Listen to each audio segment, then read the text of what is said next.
दोस्तों, आप सभी लोगों का स्वागत है आपके अपने ही YouTube channel make classes story and basic English grammar में। तो आज हम एक ऐसी कहानी को पढ़ेंगे जिससे आपको मिलेगा एक बहुत ही बेहतरीन लेसन कि वी शुड नेवर प्राइड, हमें कभी भी घमंड नहीं करना चाहिए। तो without delaying let's start the story. तो the oak and the sugar cane, ये शीर्षक है आज की कहानी का। The oak tree and the sugar cane. Oak tree किसे कहते हैं? ओक ट्री को ओक ट्री भी कहते हैं और बलूत का पेड़ भी कहते हैं। ओक ट्री का मतलब होता है बलूत का पेड़ या फिर ओक ट्री एक बहुत ही स्ट्रांग पेड़ होता है। And the sugar cane, sugar cane का मतलब होता है गन्ने का पौधा। तो one beautiful day a proud oak tree began singing loudly. One beautiful day, एक बहुत ही खूबसूरत दिन में, अ प्राउड ओक ट्री, एक प्राउड का मतलब क्या होता है? घमंडी। A proud oak tree began का मतलब होता है शुरू कर दिया, बिगेन सिंगिंग लाउडली। तो एक बहुत ही सुंदर दिन में एक घमंडी बलूत का पेड़ था, बिगेन सिंगिंग लाउडली, और उसने जोर जोर से, लाउडली का मतलब होता है जोर जोर से गाना शुरू कर दिया। इट टर्न का मतलब होता है वो मुड़ गया। It turn towards the tall sugar cane, वह, टॉल का मतलब क्या होता है? लंबा। It turn towards the tall sugar cane, वह एक बहुत ही लंबे शुगर केन मतलब गन्ने के पौधे की तरफ मुड़ा। द ओक ट्री सेड, और तब ओक ट्री ने, सेड मतलब कहा। ऑ का मतलब क्या होता है? आश्चर्य से जब आप किसी को डराने की कोशिश करते हैं तो उसने आश्चर्य से डराते हुए कहा, look at you all, look at you all. Look at मतलब देखो, लुक एट यू ऑल, तुम अपने आप को देखो। ओक के पौधे ने गन्ने के पौधों से कहा, ओक के पेड़ ने गन्ने के पौधों से कहा, oh look at you all, डराते हुए कहा कि तुम अपने आप को देखो। You bend so easily, bend का मतलब क्या होता है? झुक जाना। ये जो बेंड वर्ड है, बेंड का मतलब होता है झुक जाना। You bend so easily in strong winds, तुम तूफानी हवाओं में, स्ट्रॉन्ग विंड मतलब तूफानी हवाएं, तुम तूफानी हवाओं में आसानी से झुक जाते हो। इजिली मतलब आसानी से झुक जाते हो। लुक एट मी, मुझे देखो। आई एम सो स्ट्रॉन्ग, सो मतलब मैं, आई एम सो स्ट्रॉन्ग, मैं इतना मजबूत हूँ। The wind can not bend me, कि जो हवाएं हैं कैन नॉट बेंड मी, मुझे झुका नहीं सकती। Can not bend me, oak के ट्री ने कहा। Maybe the wind can not bend me but it can not break me, said one sugar cane. तो एक जो वहां पौधा था गन्ने का, उसने कहा, क्या कहा? Maybe the wind can bend me, उसने कहा कि हो सकता है कि जो हवाएं हैं वो मुझे बेंड कर दे, but it can not break me, लेकिन ये मुझे तोड़ नहीं सकती। किसने कहा? गन्ने के पौधे ने कहा। वन नाइट, एक दिन, there was a terrible storm, एक बार एक बहुत ही भयावह तूफान आया।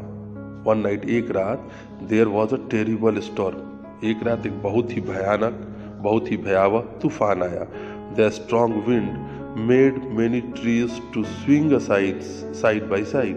द स्ट्रॉन्ग विंड्स, वो जो तूफानी हवा थी, made many trees to swing side by side, उसने बहुत सारे पौधों को, मेनी ट्रीज मतलब बहुत सारे पौधों को, स्विंग साइड बाई साइड, किनारे की तरफ फेंक दिया।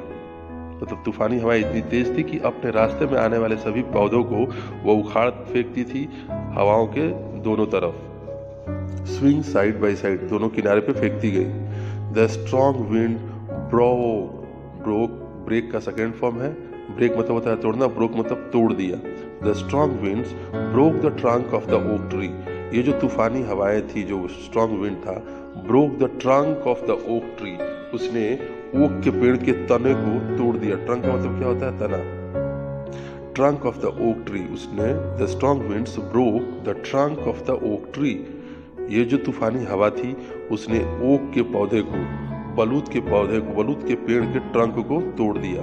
But the sugar cane were all fine, लेकिन जितने भी, but the sugar canes were all fine, लेकिन जितने भी गन्ने के पौधे थे वो सभी अच्छे थे। दे वर फाइन, सभी अच्छे थे। The sugar cane had bent because of the wind, the sugar cane had bent because of the wind, जो शुगर केन थे, जो गन्ने के पौधे थे, दे हैड बेंट, वो झुक गए थे, because of the wind, because मतलब के कारण, हवाओं के कारण वो झुक गए थे। एंड नन ब्रोक, नन मतलब कोई भी नहीं, एंड नन ब्रोक और कोई भी टूटा नहीं। The oak tree was now lying on the ground, और जो बलूत का पेड़ था, जो ओक के पेड़ थे, was now lying on the ground, वो जमीन पे गिरे पड़े थे। ही वॉज असेम्ड, ही मतलब कौन, ये जो ओक ट्रीज थे, ही वॉज असेम्ड, वो शर्मिंदा थे। He was ashamed to be rude to the sugar cane. Rude का मतलब क्या होता है, रूड का मतलब होता है अशिष्ट व्यवहार। तो ये जो ओक ट्री थे, ही मतलब कौन, जो ओक के पौधे थे, वो शर्मिंदा थे अपने अशिष्टता भरे व्यवहार के लिए। उन्होंने शुगर केन के साथ जो अशिष्ट व्यवहार किया था उसके लिए अब वो शर्मिंदा थे। But now he could do nothing, लेकिन अब वो कुछ भी नहीं कर सकते थे। But now he could do nothing, अब वो कुछ भी नहीं कर सकते थे। Now this is the story completion.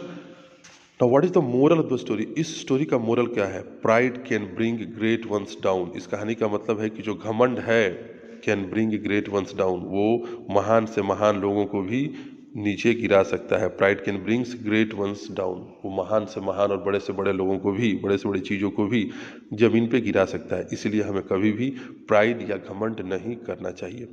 उम्मीद करता हूँ कि आपने कुछ नए शब्द सीखे होंगे और आपको ये कहानी इंटरेस्टिंग लगी होगी।